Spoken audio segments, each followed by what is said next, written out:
पढ़ेंगे पहला tree representation as array और दूसरा linked list representation of binary tree. तो यहाँ पर हम ट्री को एरे के रूप में रिप्रेजेंट करना है। एरे आपने पिछले क्लासेस में पढ़ ली होंगी।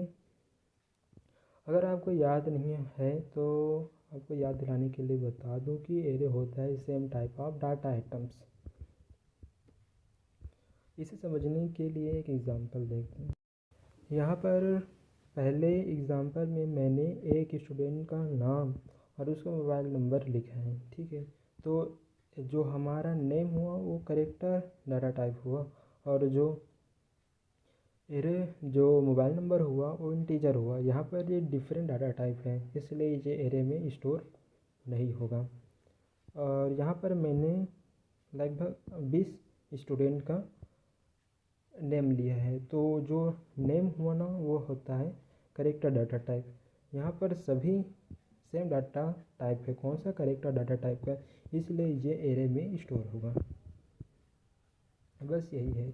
अब आपने एरे समझ लिया तो चलिए स्टार्ट करते हैं। डाटा स्ट्रक्चर में ना अगर हमें बाइनरी ट्री को एरे के रूप में रिप्रेजेंट करना है तो सबसे पहले प्रत्येक नोड को ना एक एक नंबर देंगे और उस नंबर के अकॉर्डिंग ही ना हम एरे में उस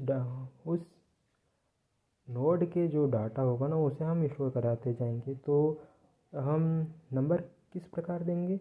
जो हमारा रूट नोड होगा ना वो एरे के फर्स्ट पोजीशन में होगा और जो हमारा लेफ्ट और जो राइट चिल्ड्रन होगा ना वो क्रमशः सेकंड और थर्ड पोजीशन में होगा। और इसी प्रकार ट्री के जो बाकी नोड होगा ना उसे भी क्रमशः एरे में स्टोर कराते जाएंगे।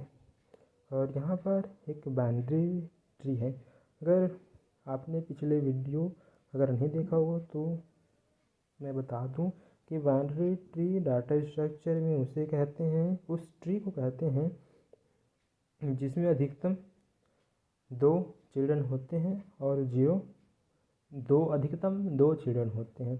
तो चिल्ड्रन कौन कौन से हो सकते हैं?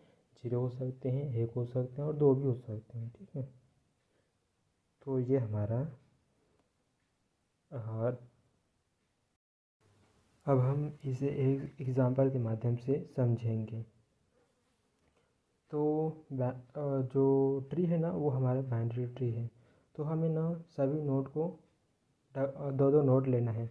अगर उसमें एक होगा ना तो यहाँ से हम एक ऐसा निकाल देंगे और 0 नोड होगा ना तो यहाँ पर हम 2 निकाल लेंगे, ठीक है, क्योंकि बाइनरी ट्री का अधिकतम 2 नोड होता है ना। तो हमारा सबसे पहले स्टेप है कि हम हर ट्री के हर एक नोड को एक नंबर देंगे। चलो ठीक है, अब हम नंबर देते हैं। तो जो रूट नोड है ना उसे हम 0 देंगे। 0 क्यों देंगे? 1 भी तो दे सकते हैं। तो 0 इसलिए देंगे क्योंकि एरे का साइज होता है 0 से n-1 होता है, इसलिए हम ए को 0 नंबर देंगे। और जो हमारा लेफ़्ट साइड में जो हमारा बी है ना उसे 1 नंबर देंगे। और जो हमारा राइट में है ना इस वाले नोड को हम 2 देंगे। और फिर इसी प्रकार लेफ़्ट राइट, लेफ्ट में हमारा ये वाला नोड है इसे हम 3 देंगे और जो हमारा राइट है ना वो 4 देंगे।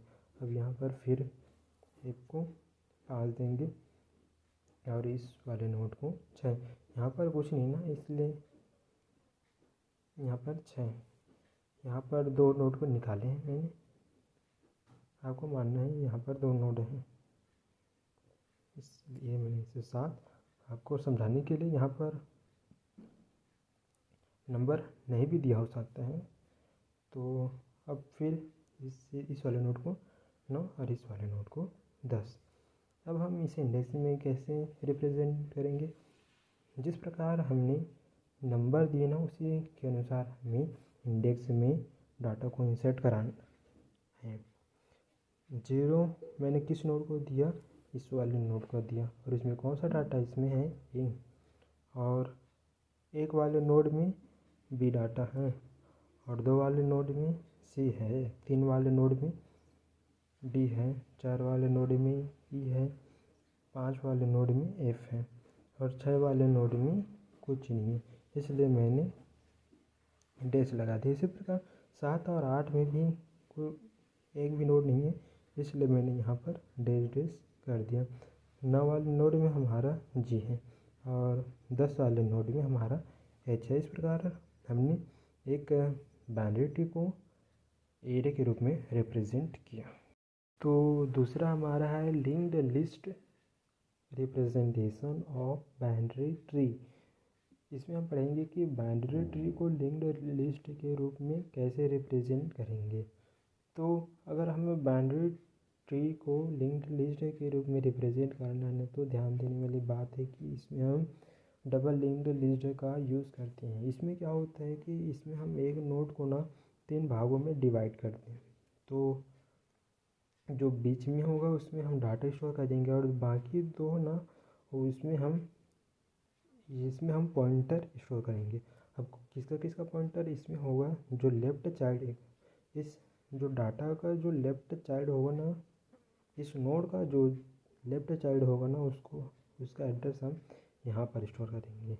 और इसमें जो राइट चाइल्ड होगा इस नोड का, उसको इसमें उस राइट चाइल्ड का एड्रेस स्टोर करेंगे। ठीक है। एग्जाम्पल के लिए हम इस बाइनरी ट्री को लिंक्ड लिस्ट के रूप में रिप्रेजेंट करेंगे।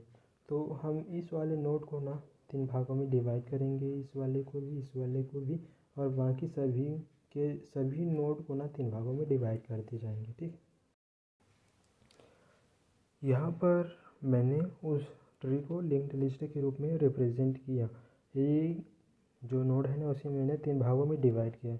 इसमें जो मैंने है ना उस नोड का जो डाटा है ना उसे स्टोर किया, और इसमें इस वाले नोड का एड्रेस है, इसमें इस वाले नोड का एड्रेस है।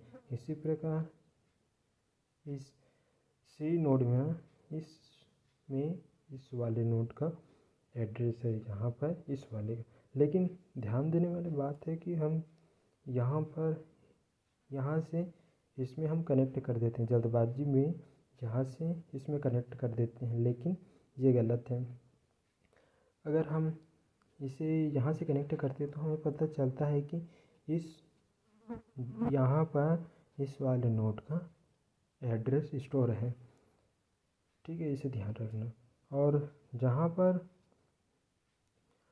एड्रेस स्टोर नहीं ना उसमें हम नल लिख देंगे। ठीक है, यहाँ पर मैंने बाय मिस्टेक नल लिख दिया था, लेकिन यहाँ पर इस वाले नोड का एड्रेस स्टोर है।